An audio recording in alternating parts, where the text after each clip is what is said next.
बोलो।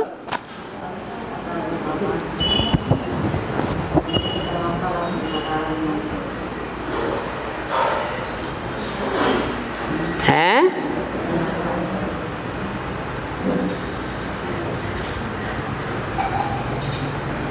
क्या नहीं समझ में आया? बनाने वाला को हैं? भगवानों को बनाने वाला। हाँ, कोई होगा कि नहीं होगा? अपने आप बन जाते हैं। होगा। होगा। कौन है? अरे डुप्लीकेट बनाएगा। जो इस दुनिया में डुप्लीकेट होगा वो क्या बनाएगा? इस डुप्लीकेट दुनिया में अगर कोई डुप्लीकेट है तो दूसरों को क्या बनाएगा? डुप्लीकेट ही बनाएगा। असली क्या बनाएगा? असली बनाएगा। तो असली तो संगम युग में ही आता है और सदैव तो नहीं बैठता है अंदर। वो जो ओरिजिनल भगवान आता है इस सृष्टि पर मुकर्रर रथ में, वो सदैव उस पर सवार होता है या और बच्चों में भी आता है?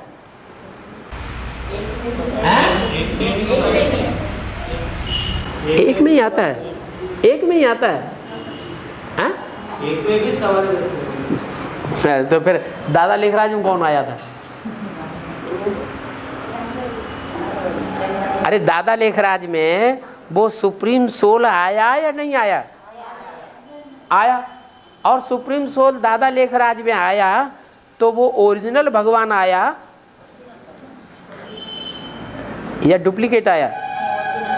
है ओरिजिनल भगवान। तो दादा लेखराज को तो ओरिजिनल भगवान ही होना चाहिए। है? आया तो हाँ, नहीं आया तो, लेकिन प्रत्यक्ष नहीं हुआ। किसके द्वारा? दादा लेखराज के द्वारा प्रत्यक्ष नहीं हुआ, मर्ज होकर के रहा। सिर्फ वाणी आई और वो वाणी भी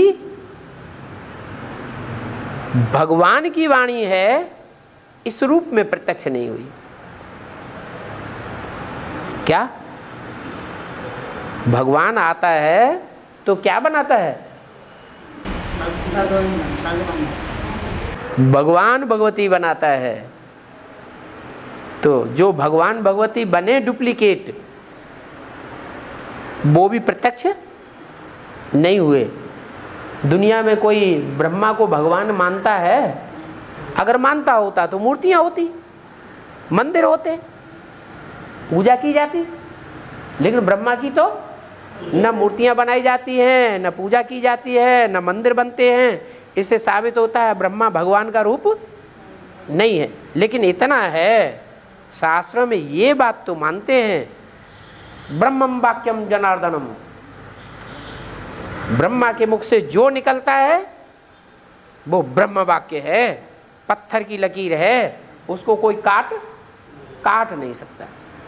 माने उनके मुख से जो भी मुरलियां निकली, मुरलियों का ज्ञान निकला, वो झूठा साबित नहीं हो सकता। भले दुनिया कहती है भी दादा लेखराज ने क्या पागलपन बोला है, लेकिन उन्हें उनका अर्थ ही नहीं मालूम है, उसकी गहराई का उनको पता ही नहीं है, इसलिए ऐसा बोलते हैं। जिस समय भगवान संसार के सामने प्रत्यक्ष हो जाएगा तब नहीं कहेंगे कि दादा लेखराज के मुख से जो निकला वो पागलों की बातें थी।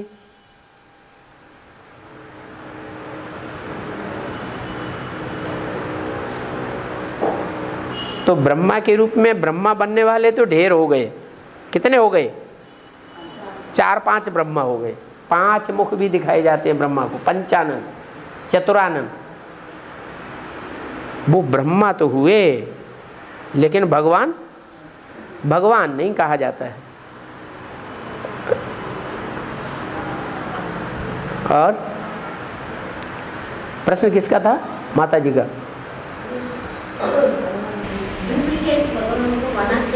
हाँ, तो डुप्लीकेट भगवान, ब्रह्मा को डुप्लीकेट भगवान कहेंगे? नहीं, ब्रह्मा भी डुप्लीकेट भगवान नहीं, सरस्वती भी डुप्लीकेट भगवान नहीं। विष्णु भी डुप्लीकेट भगवान नहीं, और जगदम्बा भी डुप्लीकेट भगवान नहीं।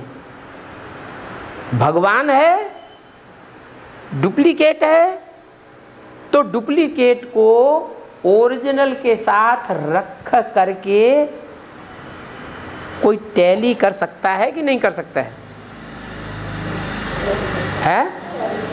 कर सकता है। तो जो टैली हो जाएगा तो फिर नंबर 2 का साबित हो जाएगा। तो पहला है शिव और 2 नंबर का है शंकर। शिव का नाम शंकर के साथ जोड़ा जाता है, दूसरे नंबर में जोड़ा जाता है। शंकर शिव नहीं कहेंगे, क्या कहेंगे? शिव शंकर। उसका नाम पहले क्यों? अव्वल नंबर वही है। अच्छा, जो 2 नंबर होगा वो क्या बनाएगा? अव्वल नंबर बताएगा, बनाएगा 2 नंबर वाला भी बनाएगा। नहीं, माता जी को बता दी। माता जी, जो 2 नंबर का भगवान होगा, डुप्लीकेट भगवान होगा, वो क्या बनाएगा? डुप्लीकेट ही बनाएगा। तो क्या द्वापर कलयुग में बनाएगा या संगम युग में ही बनाएगा? संगम युग में बनाता है। कितने बना देता है? कितने भगवान बना देता है? 2 4 8 100 200 1000 2000 है? एक डुप्लीकेट, एक ही डुप्लीकेट बनाएगा। अरे यहां तो कहते हैं आत्मा सो परमात्मा। कंकड़ भित्तर पत्थर बुद्धि भी जो है, क्या ठिक्कर बुद्धि भी है, पत्थर बुद्धि भी है, वो भी भगवान बन के बैठ जाते हैं। कहते हैं हमारी आरती पहले उतारो, फिर मंदिर में जाकर के जड़ मूर्ति की आरती उतारो। तो असली भगवान कौन हुए? वो अपने को असली भगवान साबित करते हैं, जो कहते हैं पहले हमारी आरती उतारो। हम चैतन्य भगवान हैं और मंदिर में जो रखी है वो मूर्ति तो जड़ है, तो वो तो असली भगवान नहीं है। तो ढेर के ढेर भगवान पैदा हो जाते हैं एक डुप्लीकेट से। अरे कोई ओरिजिनल हीरा होता है कि नहीं? ओरिजिनल हीरा के बाद इमिटेशन बनाने शुरू किए, कोई ने तो शुरू किए होंगे, हैं? अरे डुप्लीकेट हीरे बनाना भी कोई ने शुरू किया होगा कि नहीं किया होगा? किया होगा। तो जिसने शुरू किया होगा उसने पहला हीरा बनाया होगा कि नहीं? डुप्लीकेट है। पहला हीरा डुप्लीकेट जब बन गया तो फिर धड़ाधड़ तैयारी होती चली जाती, फिर तो फिर समारी नहीं। ऐसे ही है। ओम शांति। माता जी का प्रश्न पता नहीं समाधान हुआ कि नहीं? समाधान आया, लेकिन मानने की तैयार नहीं। क्यों? वो उसका कारण बताओ। डुप्लीकेट भगवान माना वो शिव के साथ जोड़ा हुआ ना। हाँ, शिव के साथ जोड़ा हुआ, लेकिन 2 नंबर पे जोड़ा हुआ। तो इतना वो तो शिव के साथ जोड़ा हुआ माना वो देव महादेव है ना।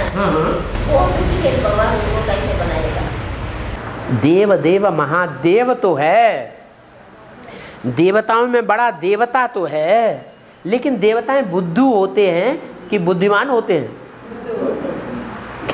क्या होते हैं? बुद्धू होते हैं। तो बड़ा देवता मानो गधों का हुजूम कहीं देखो, उन गधों के हुजूम में कोई बड़ा गधा पकड़ लो तो वो बड़ा गधा भी गधा ही होगा कि होशियार होगा? गधा ही होगा।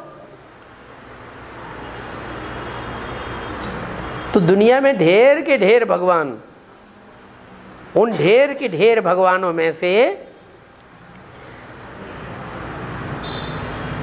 जो पहला डुप्लीकेट भगवान बना, कोई तो बना होगा, कोई डुप्लीकेट हीरा दुनिया में पहले बना होगा कि नहीं बना होगा? बना होगा।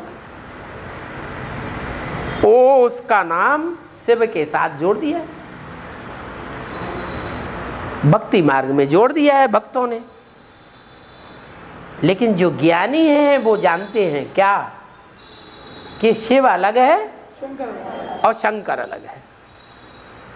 जो अज्ञानी हैं, भगत हैं, वो शिव शंकर को एक ही मानते हैं, एक जगह जोड़ देते हैं।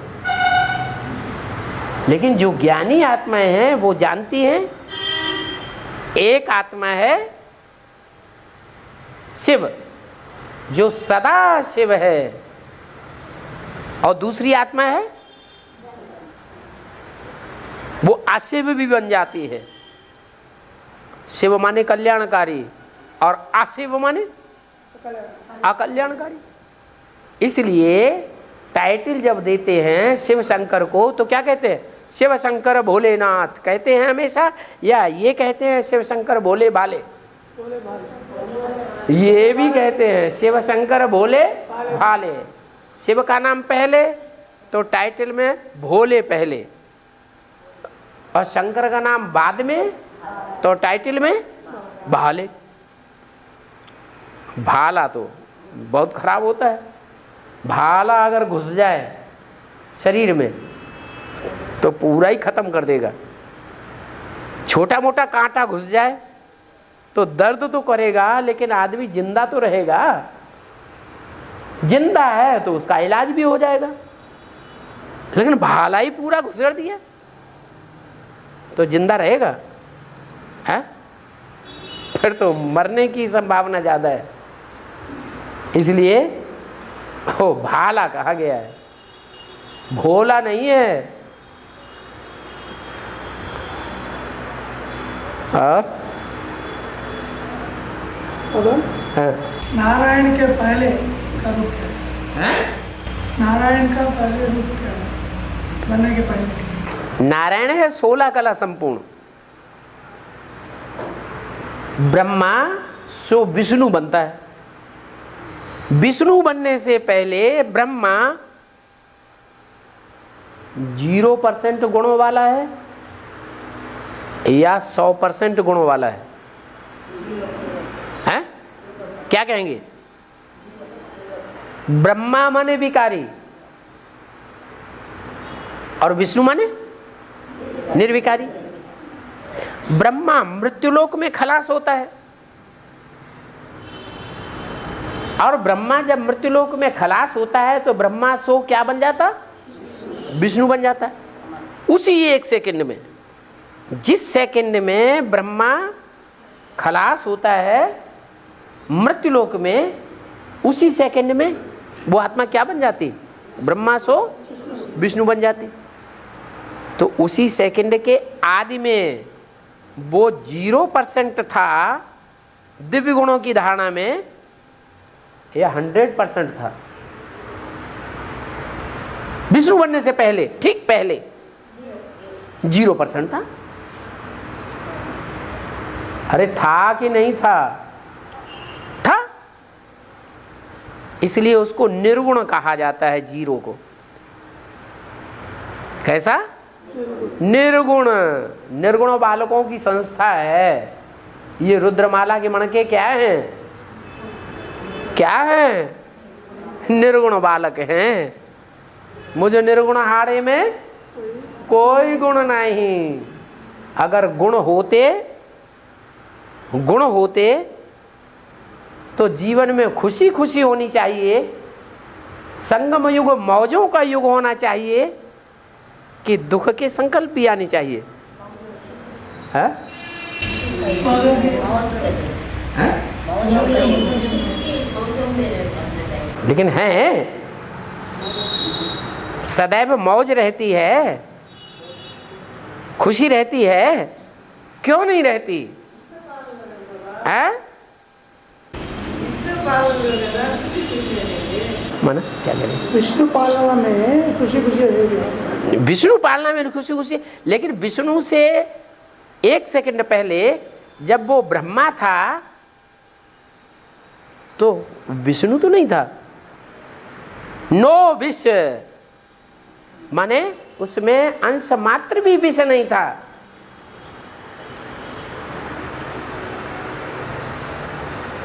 विष्णु बनने पर और ब्रह्मा बनने पर दाढ़ी मूछ, तो विषय विकारी हुआ या निर्विष हुआ? विषय विकारी हुआ। तो 100% विषय विकारी से 100% क्या बना देता है? निर्विकारी बना देता। आपके प्रश्न का जवाब हुआ। अब ये बात दूसरी है, कौन से नंबर का ब्रह्मा है? ब्रह्मा भी तो नंबरवार है कि सब एक जैसे ब्रह्मा है? नंबरवार। जो अव्वल नंबर का ब्रह्मा है तो क्या होगा? अव्वल नंबर का ब्रह्मा अव्वल नंबर का विष्णु होगा। अव्वल नंबर में विष्णु की उसकी पूजा होगी। और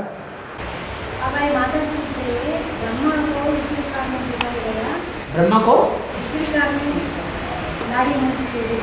हाँ, ब्रह्मा को विष्णु की दाढ़ी मूछ दिखाई गई। हाँ, ब्रह्मा को दाढ़ी मूछ दिखाई गई। हाँ,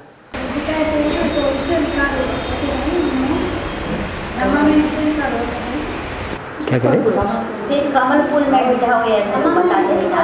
ब्रह्मा को कमल फूल में बैठे रहते भक्ति मार्ग में बताते हैं नहीं, उसके लिए कुछ नहीं। कमल फूल समान जीवन है ना। कमल फूल में क्यों दिखाया गया? उनका जीवन कैसा है?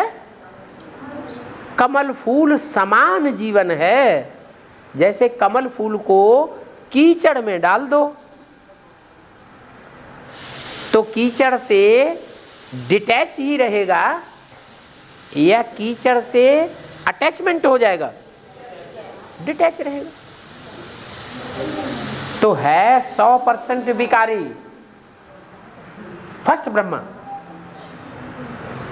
जो फर्स्ट ब्रह्मा है वो है 100% विकारी। अंतिम सेकंड में मृत्युलोक में 100% विकारी से फिर क्या बन जाता है? 100% 1 सेकंड में निर्विकारी बन जाता है। आपका प्रश्न का जवाब हुआ कि नहीं? बस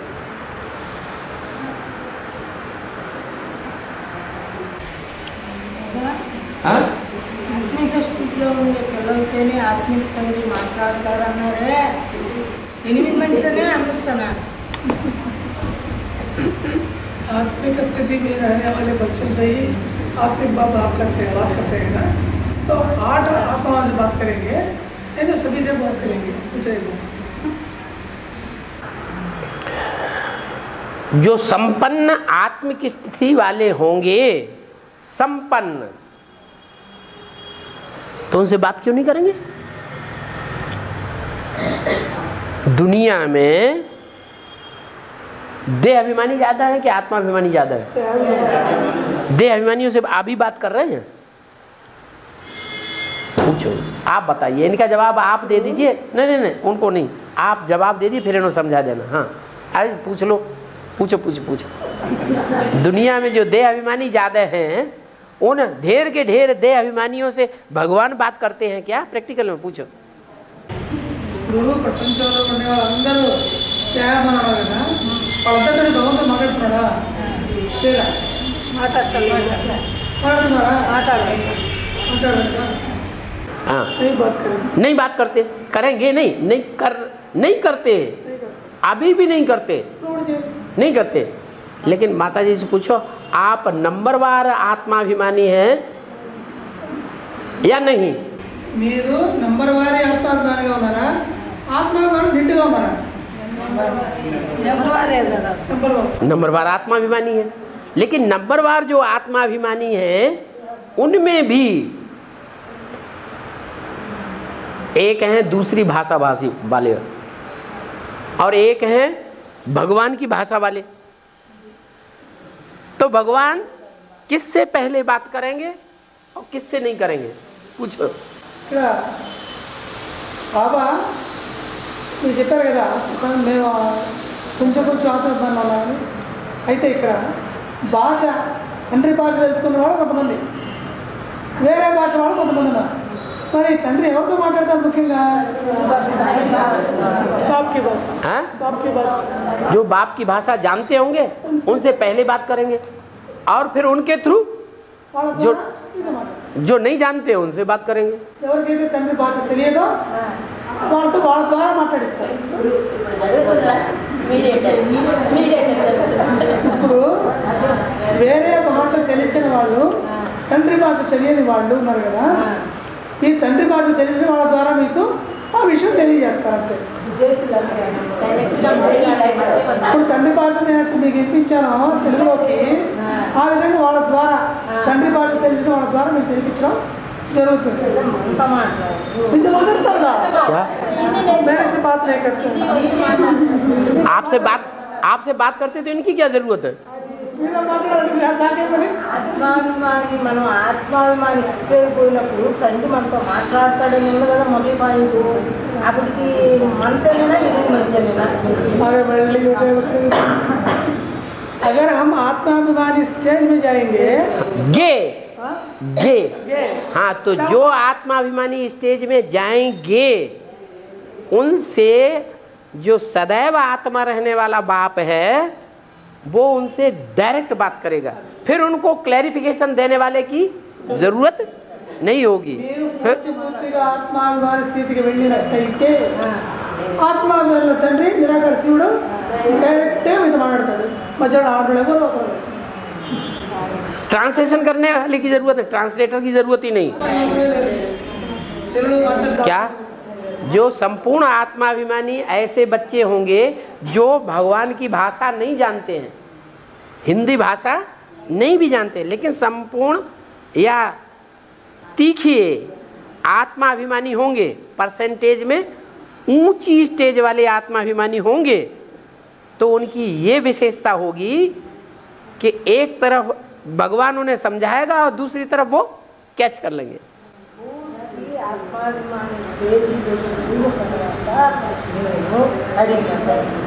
వినాశనమైన తర్వాత నీ బిడ్డలు ఎట్లా కాపాడుతుంది అంటే అప్పుడు ఏం చెప్పాడు? విభీషణుని కాపాడుతాను మాట నాకు బాగా స్వచ్ఛంగా చెప్పినట్టు అందుకునేవాడు. पूरा आत्मिक स्थिति में बैठने के बाद पापा से माता पूछी, हाँ, विनाश के समय बच्चों को कैसे रक्षा करेंगे? हैं? विनाश के समय बच्चों को कैसा रक्षा करेंगे ऐसे पूछ रहे माता जी ने। क्योंकि विनाश के समय जिस मुकर्रर रथ में प्रवेश हुआ होता है वो मुकर्रर रथ प्रकृति जीत होगा या नहीं होगा? प्रकृति माता के ऊपर जीत पाने वाला होगा या नहीं होगा? प्रकृति माता के ऊपर जीत पाने वाला होगा। तो उस प्रकृति माता की गोद में बच्चों को बैठा लेगा या उसकी छत्रछाया से बाहर कर देगा? तो जो बच्चे प्रकृति जीत बाप के बच्चे होंगे आत्माभिमानी, वो प्रकृति जीत बाप प्रकृति को ऑर्डर करेगा। क्या ऑर्डर करेगा? इन बच्चों को अपनी छत्र छाया में ले करके रहो।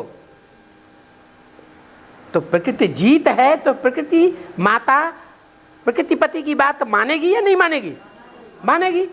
तो बच्चों की सुरक्षा करेगी या नहीं करेगी? वो बात बताओ ना।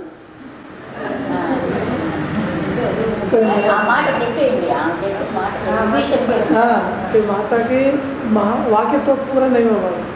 विभीषण के रूप में विभीषण है ना, विभीषण కాపాడుతాను అన్నాడు. నీ వినాశ సమయంలో మమ్మల్ని ఎంత కాపాడుతావు బాబా? విభీషణుడు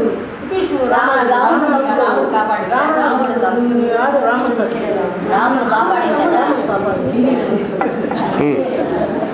जैसे विभीषण को बचाया ऐसे ही बच्चों को बचाऊंगा, ऐसे बोल दिया इस माता जी को। तो वही बात बोल कुछ रहे। तो विभीषण को भगवान ने अपनी गोद में शरण में लिया नहीं था? गोद लिया था कि नहीं? गोद लिया ना, तो भगवान का बच्चा हो गया ना। तो जो भगवान का बच्चा हो गया वो अम्मा की गोद में नहीं देगा? विभीषण को अम्मा की गोद में दिया या नहीं दिया? सुरक्षा के लिए दिया, तो उसकी रक्षा हुई कि नहीं? ऐसे ही बचाएंगे, ऐसे बोल दिया। हाँ जी। और करेक्ट है ना, क्यों ना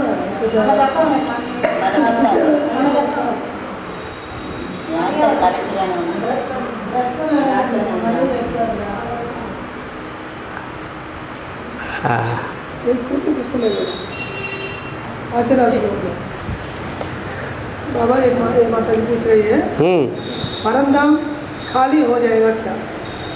है परम धाम हाँ, खाली हो जाएगा क्या? नहीं। बाबा ने मिसाल दिया, जैसे पहले मोटर नहीं थी, क्या पानी चढ़ाने वाली मोटर नहीं थी, पहले बाल्टियां थीं, ऐसे घूमती थी, कुएं के अंदर बाल्टियां जाती थी, एक बाल्टी के ऊपर दूसरी, दूसरी के ऊपर तीसरी, तीसरी के ऊपर चौथी, चैन होती थी, उस चैन में बाल्टियां लगी हुई होती थी। खाली बाल्टियां नीचे गई और भर करके ऊपर आ रही हैं। तो जब ऊपर आ रही है तो खाली भी होती जा रही है, क्या? और खाली बाल्टी फिर नीचे जा रही है। तो कभी ऐसा होता है कि सारी बाल्टियां ऊपर खाली रह जाएं, सारी बाल्टियां ऊपर खाली रह जाएं, ऊपर से नीचे आ जाएं? ऐसे कभी नहीं होता। आखिरी बाल्टी जब ऊपर पहुंचेगी, नंबर डाल दो 1 2 3 4 5 6 7 8, क्या? तो आखिरी बाल्टी भी जब ऊपर पहुंचेगी तो वहां जाके खाली होगी, और पहली बाल्टी भी जब ऊपर जाएगी तो खाली होगी। तो पहली बाल्टी जब तक न पहुंचे तब तक आखिरी बाल्टी नीचे की तरफ मुंह भी नहीं करेगी। पहली बाल्टी पहुंचेगी तब आखिरी बाल्टी नीचे आएगी। ऐसे ही 500-700 करोड़ मनुष्य आत्माएं भर भर करके ऊपर जा रही हैं। जो पहली बाल्टी है, जो झाड़ के चित्र में शंकर को दिखाया, क्या वो जब तक ऊपर न पहुंचे तब तक परमधाम खाली नहीं हो सकता। उसी सेकंड वो पहुंचती है, और 500 करोड़ भी कहो, 750 करोड़ भी आत्मा कहो, वो नीचे आती है, खाली नहीं होता कभी। क्या? जैसे परमधाम कभी खाली नहीं होता, ऐसे इस दुनिया में भी सुख की आखिरी बूंद लेने वाली आत्मा कभी खत्म नहीं होगी।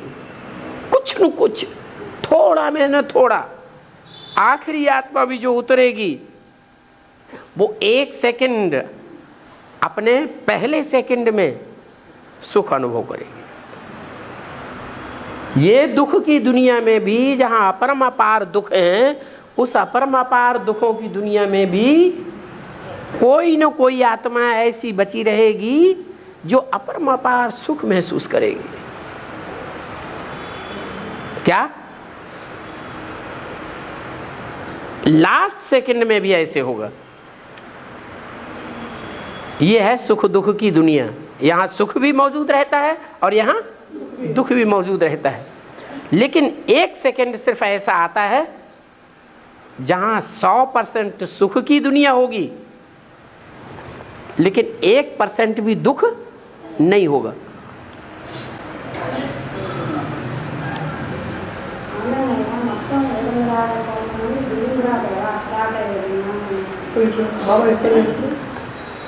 మోటార్లు లేనప్పుడు వరుసగా 10 బకెట్లు 20 బకెట్లు కట్టేవాడంట. ఆ పైన నీళ్ళు పోయారంట. ఇలా పైకి పోయేసి పోయేటప్పుడు నింపుకొని పోతాయి, పైన పోసేసుకొని వచ్చేస్తాయి. అయితే మొదటి నుంచి లెక్కేసుకుంటే 100 ఉన్నాయి అనుకోండి. ఆ మొదటిది పైకి పోయే వరకు మిగతా ఖాళీ ఉంటాయి, నింపుకొని ఉంటాయి, ఖాళీ ఉంటాయి, అన్నీ ఉంటాయి. అది మొదటిగా పైకి పోతే మిగతా అన్నీ కిందగా ఉంటాయి. వాడు ఆ మొదటిది కావాలి.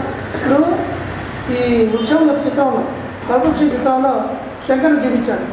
ఎప్పటి వరకు శంకరుని ఆత్మ పరధామానికి చేరుకోరో అప్పుడు ఎప్పుడు చేరుకుంటుందో మిగతా అప్పుడు కిందకు వచ్చేస్తుంది.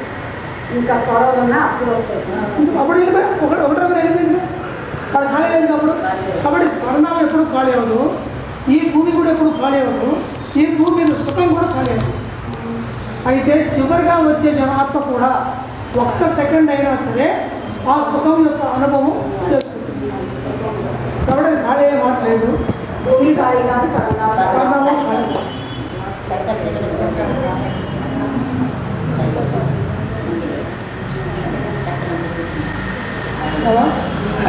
अरे माता पूछ रही है फिर क्राइस्ट और कृष्ण की राशि मिलती है ना? हाँ, कैसे? क्राइस्ट और कृष्ण की राशि मिलाई जाती है। हाँ, कैसे? कृष्ण क्राइस्ट क्रा, उसमें भी क्रा, उसमें भी क्रा। दुनिया में 12 तरह के लोग हैं। ज्योतिषी लोग जो होते हैं वो सारी दुनिया के लोगों को 12 हिस्सों में बांट देते हैं। दुनिया की कोई भी मनुष्य आत्मा ऐसी नहीं है जो उन 12 ग्रुप के बाहर हो। अगर उन 12 ग्रुप में से कोई ग्रुप में नहीं होगी तो वो एक सुप्रीम सोल है, वो 12 कैटेगरी से बाहर है। बाकी दुनिया की हर मनुष्य आत्मा चाहे लास्ट से लास्ट में आने वाली हो, दुनिया का टोटल विनाश होने वाला है, उस समय ही सेकंड में आने वाली हो, और जैसे कीड़े मकोड़े तुरंत जन्म लेते हैं तुरंत खत्म होते हैं, कीटाणु होते हैं तुरंत जन्म होता है तुरंत खत्म हो जाते हैं, ऐसी ही आत्माएं क्यों न हो, लेकिन वो भी 12 कैटेगरी में से कोई न कोई एक ग्रुप में होंगी। इसलिए 12 राशियां कही जाती हैं। यहाँ तो सारे हिंदू बैठे सब जानते हैं, और सबकी कोई न कोई अपनी राशि है, सबको अपनी अपनी राशि का पता भी होगा। कोई ऐसा तो नहीं बैठा है जिसको अपनी राशि का पता न हो। कोई यहाँ ऐसा तो नहीं बैठा है जिसको अपनी राशि का पता न हो, मैं कौन राशि की आत्मा हूँ, वो व्यक्ति हूँ।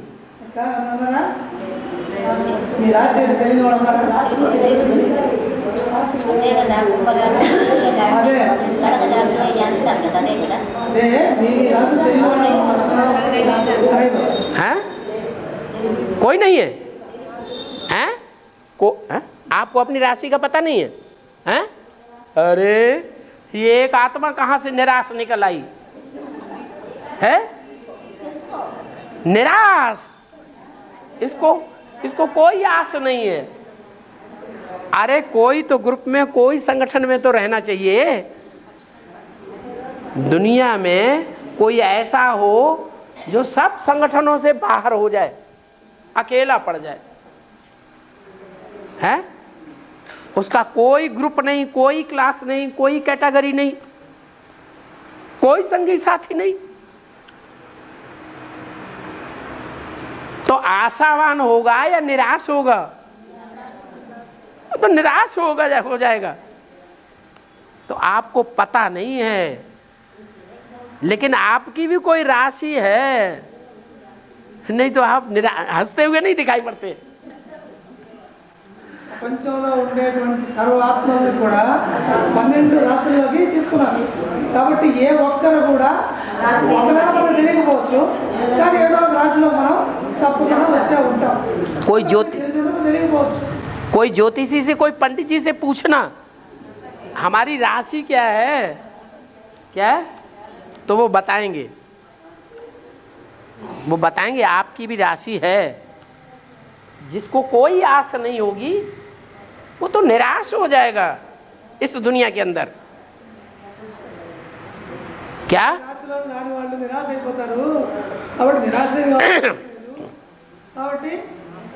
అవ చెప్తా ఊరికే అడగండి ఎవరన్నా తెలుసుకోండి రాసి ఏదో ఈ 12 రాశులు ఏదో రాశిలో ఉంటాం మనం.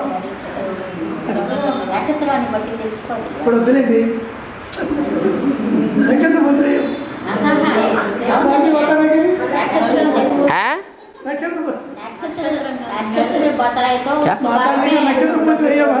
हाँ, अरे जो राशि का ही पता नहीं, नक्षत्र का कहाँ से पता होगा?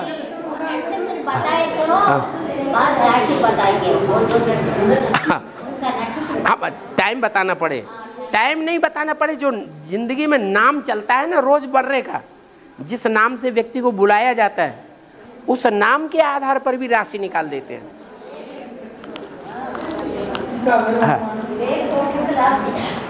अच्छा खैर, मतलब ये प्रश्न ये नहीं था, प्रश्न ये है कि कृष्ण और क्राइस्ट की राशि मिलाई जाती है, इसका अर्थ क्या है? क्या जो कृष्ण है, हम जानते हैं कि कृष्ण आत्मा है नई दुनिया का पहला पत्ता। क्या नई दुनिया का पहला पत्ता है कृष्ण, और क्राइस्ट द्वापर में आता है। नई दुनिया का पहला पत्ता नहीं है। क्या वो नई दुनिया भी कुछ न कुछ पुरानी हो जाए? क्या जब नई दुनिया भी 500 साल गुजर जाते हैं तो पुरानी हो जाएगी कि नहीं? पुरानी हो जाएगी। कोई नहीं कहेगा कि ये बिल्कुल नई दुनिया है, वो नया भक्ति मार्ग है, या पुरानी दुनिया में भी कुछ न कुछ नयापन है, पुरानी दुनिया में भी कुछ न कुछ अवगुण प्रवेश कर जाते हैं। तब पैदाइश होती है कृष्ण की, वो क्राइस्ट की। किसकी पैदाइश होती है? क्राइस्ट की। माने क्राइस्ट की पैदाइश कब होती है? एकदम पुरानी दुनिया में होती है, 100% वो जिसको हम कहें पुरानी दुनिया का एकदम सात्विक स्टेज। पुरानी दुनिया की सात्विक स्टेज में क्राइस्ट आता है, या पुरानी दुनिया का कुछ न कुछ बहुत कुछ हिस्सा सात्विक खत्म हो जाता है। हाँ, माना लगभग आधा हिस्सा खत्म हो चुका है। क्या कहा? पुरानी दुनिया का भी आधा हिस्सा लगभग खत्म हो गया। हुआ कि नहीं? है? हुआ। पुरानी दुनिया का भी लगभग आधा हिस्सा खत्म हो गया। सतो प्रधान और सतो सामान्यता दोनों ही खत्म हो गई। तब क्राइस्ट आता है। आता है कि नहीं? न सतो, न पुरानी दुनिया के सात्विक स्टेज में आता है, न सतो सामान्य स्टेज में आता है। सतो सामान्यता की भी जब अंत होने वाली होती है तब आता है। कौन? क्राइस्ट। ऐसे ही कृष्ण वाली आत्मा भी दुनिया का सबसे अच्छे सा अच्छा युग कौन सा है? संगम युग। वो संगम युग में जो कृष्ण की आत्मा है वो कब संपन्न स्टेज में दुनिया के अस्तित्व में आती है? चलो संगम युग में ही बताओ।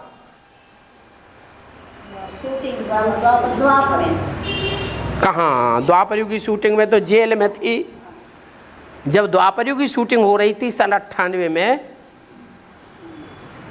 तो एक दिन आया स्वतंत्रता का दिन, 15 अगस्त है, स्वतंत्रता का दिन, स्वतंत्रता दिवस।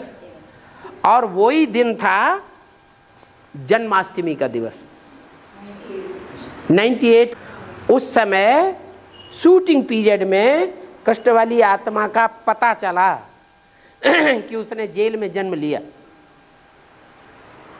माने प्रत्यक्षता रूपी जन्म हुआ। काहे के द्वारा? अखबारों के द्वारा, टीवी के द्वारा, रेडियो के द्वारा, मनुष्यों के मुख से चारों तरफ आवाज निकलने लगी, जेल में है, जेल में है, जेल में है, जेल में है। हाहाकार हुआ कि जय जयकार हुआ? हाहाकार हुआ। बच्चा पैदा होता है तो पैदा होने वाला और पैदा करने वाली दोनों क्या होता है? हैं? अरे अम्मा भी हाहाकार करती है और बाप भी हाहाकार करता है। तो हाहाकार की स्टेज में जन्म हुआ। लेकिन जिस कृष्ण का जन्म हुआ वो पहला जन्म है या ब्राह्मण का द्विजन्म है? द्विजन्म है। उस ब्राह्मण को संपूर्ण ब्राह्मण कहें या अपूर्ण ब्राह्मण कहें? क्यों? क्योंकि ब्राह्मण उसे कहा जाता है जो ज्ञानी है, यज्ञोपवीत धारण करने वाला है। यज्ञोपवीत हुआ तो ब्राह्मण है, अगर यज्ञोपवीत नहीं हुआ तो शूद्र है।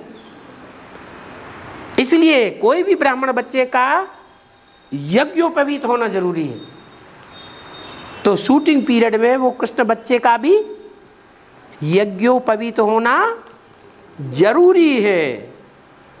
यज्ञोपवीत का मतलब है जो ज्ञान यज्ञ है उस ज्ञान यज्ञ में उप माने ऊंची से ऊंची स्टेज, और वो ऊंची से ऊंची स्टेज को भी बीत, वो ऊंची सी ऊंची स्टेज भी उसके लिए बीत जाए, माने मृत्युलोक उसका पूरा ही खत्म हो जाए। अभी भी कृष्ण वाली आत्मा सूक्ष्म शरीर के बंधन में है या नहीं है?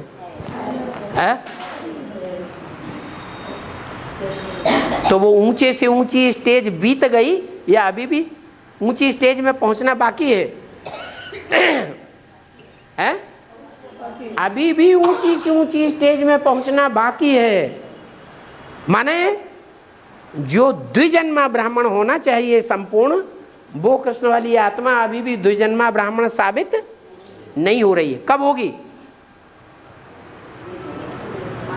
वो द्विजन्मा ब्राह्मण कृष्ण वाली आत्मा? कब साबित होगी?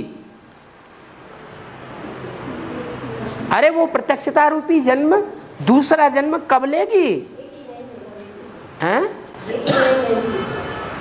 89 में? वो तो पहला जन्म हुआ या द्विजन्मा हुआ? दूसरा जन्म हुआ? हैं? वो तो पहला जन्म हुआ।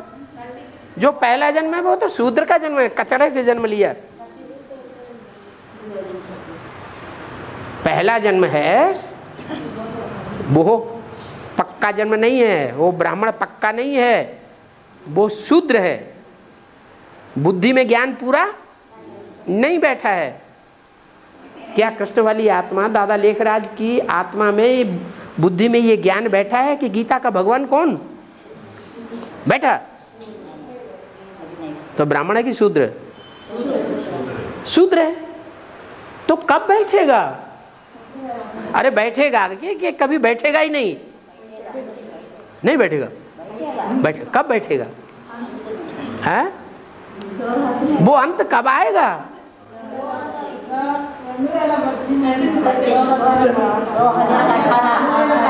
हाँ, जब वो कृष्ण की सोल अपना साकार शरीर जो छोड़ा है 1968-69 में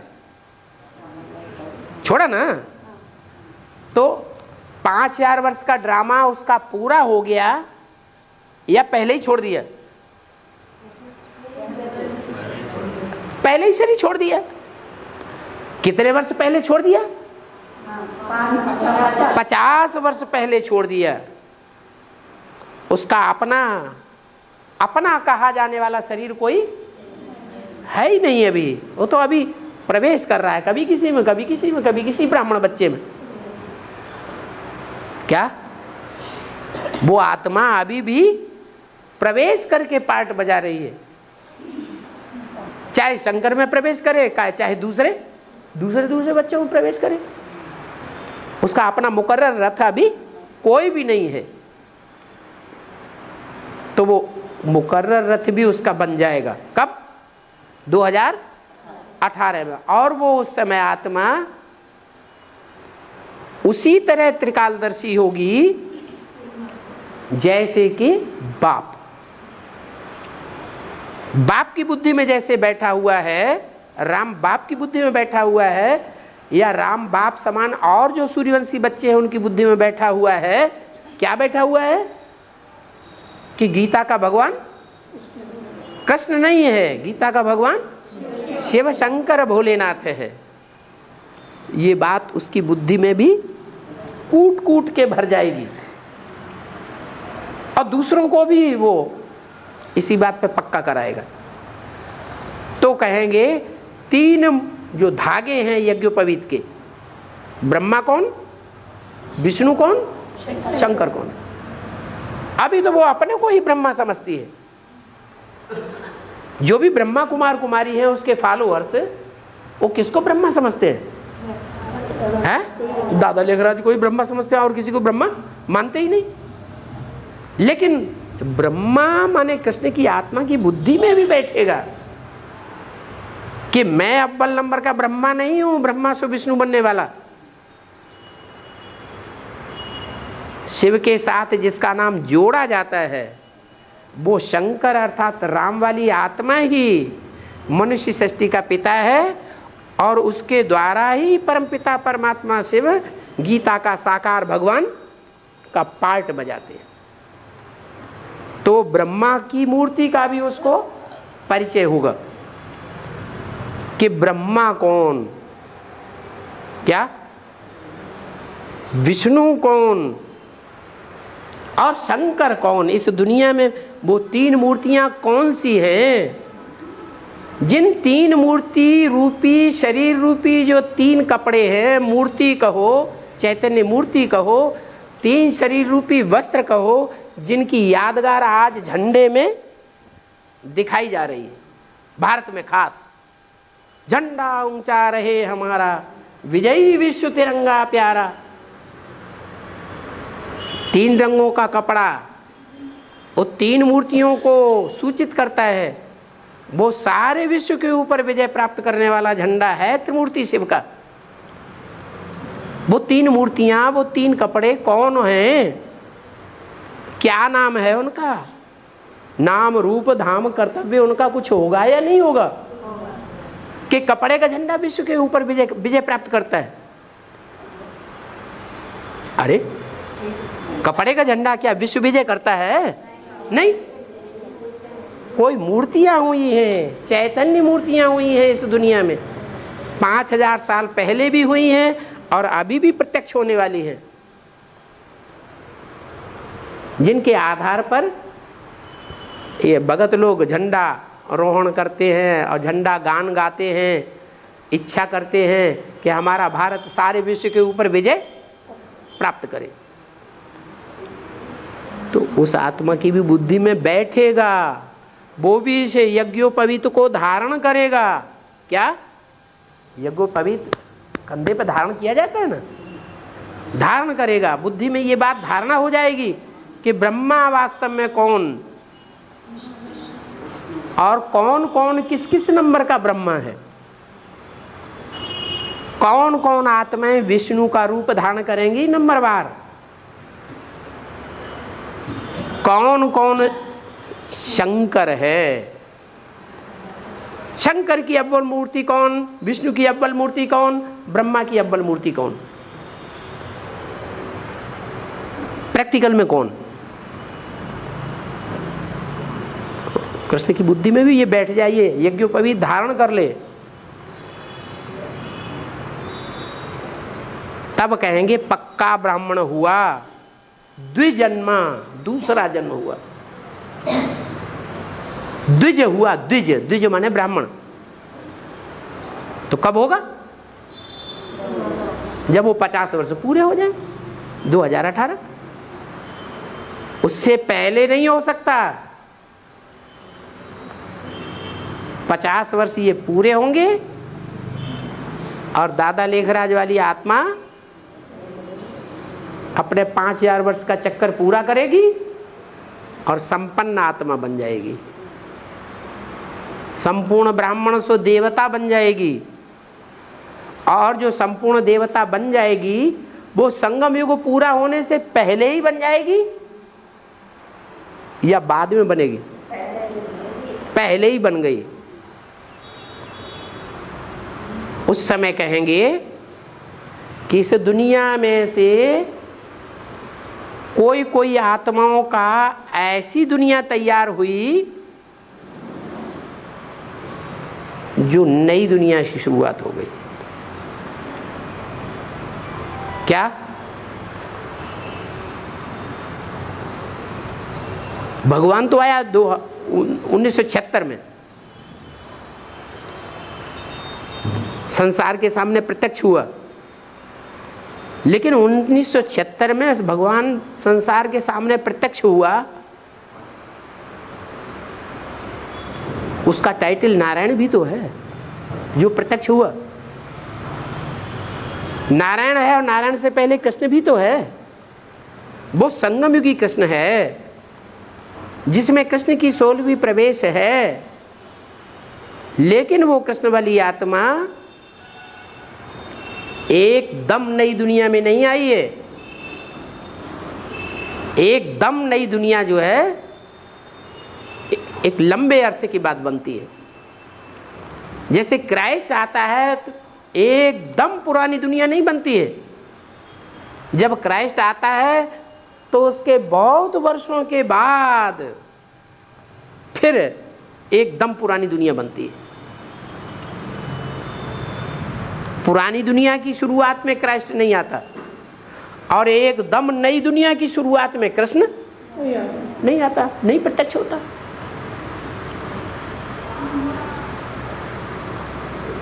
इसलिए कृष्ण और क्राइस्ट की राशि मिलाते हैं। क्राइस्ट को भी सूली पे चढ़ाया गया, वो तो स्थूल बात। शरीर को सूली पे चढ़ाया गया कि आत्मा को चढ़ाया गया? शरीर को सूली पे चढ़ाया गया। यहां आत्मा की बात है, शरीर तो जड़ होता है। यहां चैतन्य आत्मा की बात है कि शरीर की बात है? संगम में यहाँ कृष्ण वाली चैतन्य आत्मा जो है संगम युगी कृष्ण, उसकी बुद्धि मन बुद्धि जो है वो सूली पे टांग दी जाए, वहीं टंगे रहो। क्या सारी दुनिया देखे कि ये नीचे आता ही नहीं। अरे मन बुद्धि मन रूपी आत्मा, मन बुद्धि रूपी आत्मा इन इंद्रियों में होगी, कनेक्टेड होगी, तभी तो इंद्रियों का सुख भोगेगी। अगर कनेक्ट ही नहीं होगी तो इंद्रियों का सुख भोगेगी? भोगेगी? भोग ही नहीं सकती। तो सारी दुनिया इस बात को देखे कि संगम युगी कृष्ण जो है वो कहां लटका दिया गया है? कहां लटका दिया गया? सूली पे लटका दिया गया। नहीं समझ में आ रहा है? हाँ, देह की बात नहीं है। इस देह में 3 स्थूल हिस्से ऐसे हैं जो मन बुद्धि रूपी आत्मा के सूचक हैं। 3 कहो 4 कहो। एक तो ये है मन बुद्धि रूपी आत्मा, है ना? ये तो है ही है। ये हाथ जो है ना, ये भी बुद्धि के सूचक हैं। जैसे बुद्धि से कोई चीज कैच की जाती है, हाथ से ये गिलास कैच किया, ऐसे ही इस बुद्धि से कोई बात कैच की जाती है। कहते हैं ना, अरे हमारे गुरु तक तुम्हारी पाँव नहीं पहुंचेंगे, तुम्हारे हाथ नहीं पहुंचेंगे। माने ये हाथ जो है वो भी बुद्धि के सूचक हैं। इसीलिए हिंदुओं में जब एक दूसरे से मिलते हैं तो हाथ जोड़ते हैं। क्या हाथ जोड़ते हैं ना, दायां हाथ भी और बायां हाथ भी। माने हम पति और पत्नी दोनों मिलकर के आपसे मिलते हैं। तो ये मिलने की बात है, मन बुद्धि मिलने की बात है, या ये हाथ मिलने से काम हो जाएगा? मन बुद्धि से मिलने की बात है। ये तो हिंदुओं की बात हुई, क्योंकि हिंदू प्रवृत्ति मार्ग वाले देवताएं थे या निवृत्ति मार्ग वाले थे? ये तो प्रवृत्ति मार्ग वाले देवता हैं, इसलिए दोनों हाथ जोड़ते हैं। और क्रिश्चियन क्या करते हैं? वो दोनों हाथ नहीं जोड़ेंगे, एक हाथ जोड़ेंगे। क्यों? निवृत्ति मार्ग वाले हैं, प्रवृत्ति मार्ग वाले? निवृत्ति मार्ग। उनके यहाँ जो राजाइयाँ चली हैं, जो निवृत्ति मार्ग की राजाइयाँ चली हैं या प्रवृत्ति मार्ग की? निवृत्ति मार्ग की राजाइयाँ। या तो king Edward first, second, third,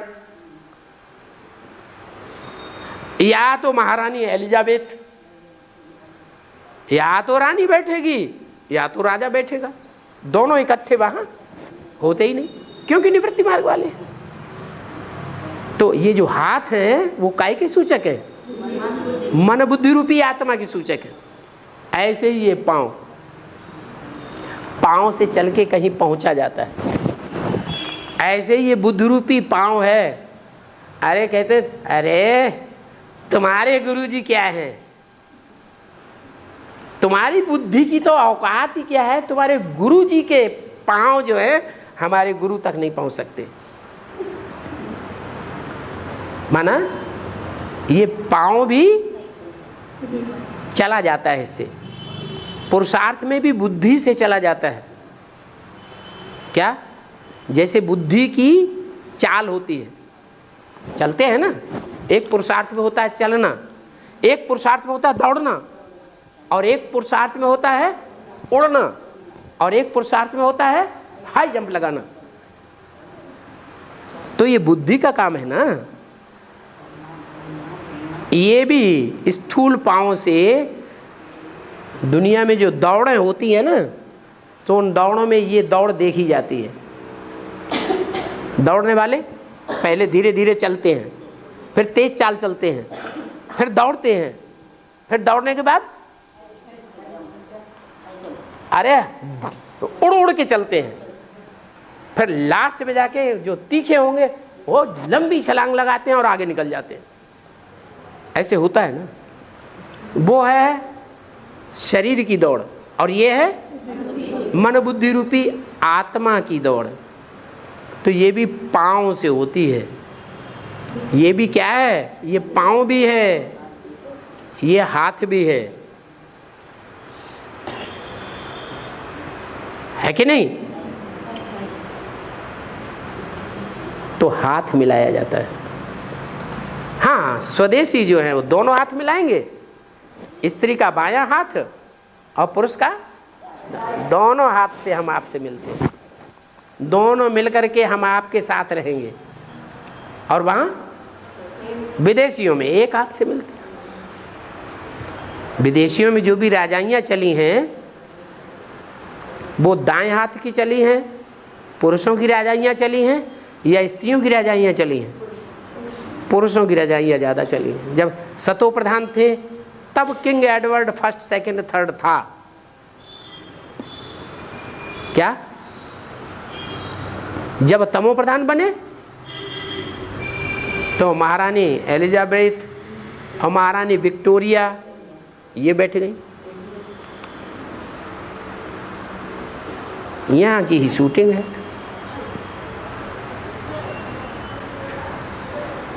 Brahma बाबा हो और चाहे तीसरी मूर्ति हो, पहले पहले राज्य नारायण के रूप में होता है, राम के रूप में होता है, राजाओं का राज्य होता है सतो प्रधान स्टेज में। फिर जब लास्ट में तमो प्रधान बनते हैं तो महाकालियों का राज्य हो जाता है। इंदिरा गांधी का राज्य कब हुआ? तमो प्रधान स्टेज में इंदिरा गांधी का राज्य हो गया।